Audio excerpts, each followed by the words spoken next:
Hi, I'm Jen Delvo, and I'm here with my husband Darren, and we are coming to you today with another episode on our series of living with cancer. Living meaning living, Yes. like enjoying life.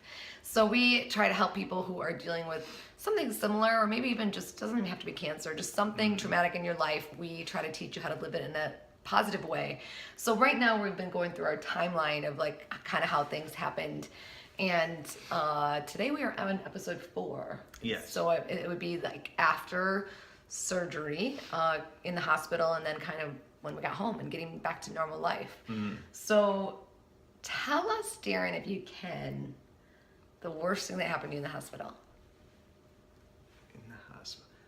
Oh, the catheter. Easy. You guys, that is the. Can we not even talk about Yeah, that? I mean, listen, this stressed him out so much. So he gets wheeled from surgery to ICU, right? And it's like, we get back there and it's stressing him out. He's like, I am good. He goes, but this catheter is killing me. He goes, I need this out. So it is no more than 4 hours of him off the brain, having brain surgery. And I go up to the nurse, and it was a male nurse, so maybe he like had a little bit of an understanding. But I was like, hey, he's struggling with this catheter. He needs it out. And he said, well, if he can get up, then I can do it and I can take it out. And so I'm like, okay, Darren, if you can stand up, then they'll do it. And you're like, I was like, I'll jump, yeah. like if I need to get out of this thing. He's like, I will do whatever it takes. And the worst part about that thing is, I told him, I said, just yank it out, like it's like ripping off a Band-Aid. I remember being God, on the hallway and going, oh, and It just was hearing so it. freaking painful. Yeah. You don't even want to know. Worse than brain surgery. I mean, Yes, I'm not even kidding. It was way worse than. in fact, we'll get to that in a minute, but the second surgery. Because he had pain medicine, at least. The second surgery, we had to talk to the doctors big time about this. Like, Darren had major issues with the catheter. Anyway, okay. So they did like psychological testing and some other tests, and I was definitely a little bit worried because I think what we noticed, the biggest difference for him was order. Like if you were to get a cup of coffee, he wouldn't know to go get a cup of coffee or a cup and then pour the coffee in. He would have the coffee. Like, he would just do things not in the right order. Right. And so I would go back and forth between the refrigerator and be like, oh, I forgot to put it in this. Yes. And then, so it's definitely an order thing. So we noticed that. Which I still have, by the way. Yes. Yeah, like no joke. I still have these issues, and they're going to be permanent. So. Yeah, but it wasn't as bad as they are now. Like, after the first surgery, it was just minor things where he could still work through it. But he didn't work for the first couple months, and he definitely had to figure and learn some things. Like, he did lose his peripheral vision. Was that after the first surgery or second? I think it was after the first. Okay, yeah. So peripheral vision was an issue. Like, I can't see anything right now. Yeah, he can't see. I cannot see my hand right now. Which Can't see weird. can't see me. But there wasn't anything else major, but he would do some things. Oh my God. Wait, first of all, sound.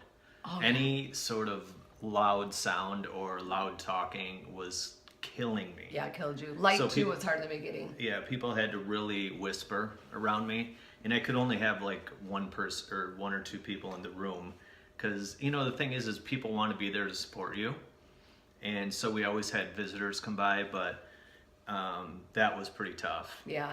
But it was tough because you were good, and most people knew. We would just tell them. But if there was two or more conversations going on in one room, if it was more than one conversation, he was like, I can't take it. My brain is like, I have to go upstairs. So mostly, you guys, here's what we did during this time. So you had probably about 2 months off of work.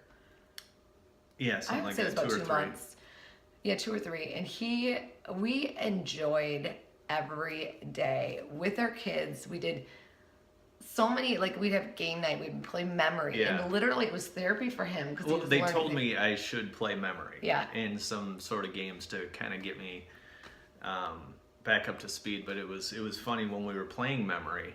My son, who was how old was Drew at the time? He was like 4. Yeah, he was like 4, and then our daughter was whatever 9. And so we were playing games together, and my son was laughing at me, and so was Maddie actually. We had so much fun. Yeah, because I couldn't remember anything, and they're like, "You are so bad at this." He would do some crazy stuff too. He'd come down and be like, oh my God, I just put toothpaste in my hair. Whatever. Yeah, You did some I crazy did stuff. toothpaste in my hair thinking it was hair gel. Yeah. I stood on I pulled up a stool, literally pulled up a stool that my son would stand on to brush his teeth, and I peed in the sink. Did you actually pee? A little bit. Oh my God. But then I realized, I'm like, what am I doing?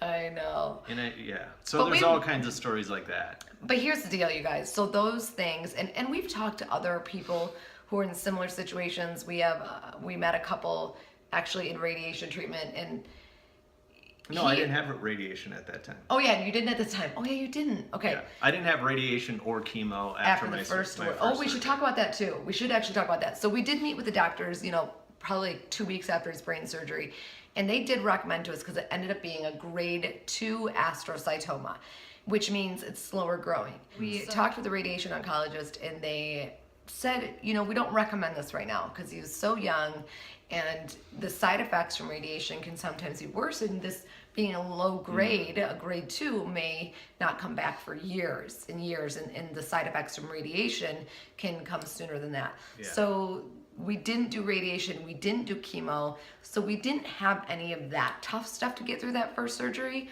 So we basically just enjoyed our time together every minute as he recovered. And he wasn't like, you weren't that bad. The only thing that was really bad for you in the beginning was that Decadron. Remember the Decadron? Oh yeah, I had a hard time getting off the Decadron. So. Decadron reduces swelling in the brain, but if you're on it long term, it can cause a muscle deterioration. And he Yeah. literally had a hard time getting around. My legs were like this big. Yeah. around, and I couldn't walk upstairs or anything. No, you definitely struggled with that. So that was our toughest thing, but we did so much family time. You guys, cancer teaches you a lesson, and even maybe not cancer, but going through something tough in your life teaches you to enjoy those little things. Like, we Yeah. no longer stressed about the stupid little things. We enjoyed every single precious moment Yeah. that we all had together. And we had fun, and we just enjoyed each other. So Well, yeah, we were playing games with the kids. games all the time, and just, Because they wanted me to play memory. yeah. We just talked like- about this. Oh, we did. But if you want to tell it again, you can. I don't know. See, that's one of the side effects. Short-term memory issues. That's okay. Do we really just talk about that? Yeah. Okay. So anyway, that is our episode for today. So we, That's so funny. so we just went around. We went along life as usual for the next 2 years. It taught us a lesson to just really appreciate each other, enjoy life, and our next episode is going to be on his second surgery and kind of diagnosis, and we'll get into that. But life went on as normal. He went back to work. We continued on. Both of us became a lot healthier individuals. We changed our eating habits. We changed. Yeah. My workouts became my therapy. Like, we became healthier, happier people. Yeah, For we, sure. we really did. And then, especially after the second surgery, which we'll get into later, Yeah. life just changed even more. Yeah, it did. Because the cancer did come back, like a year and a half later? Is that how long? No, it was 2 years. Exactly 2 years. Oh, yeah, it was. Okay. So anyway, we'll get to that in our next episode. But we so appreciate you guys watching. And if you know with somebody that's going through something similar and you think this might help them, please feel free to share it. You can reach out to me if you have any questions, or you're going through something similar and you just need to talk to somebody. We both talk to people going through similar situations. So Yeah. we are here. This is kind of helping others is our therapy now. It helps us because we didn't have this when we were going through it. We didn't really know anything. And so we just thought if we can put our story out there and just help one person, Yes. that is enough. So that's why we do what we do. So Yeah. thanks for watching, you guys. Yes, thank you.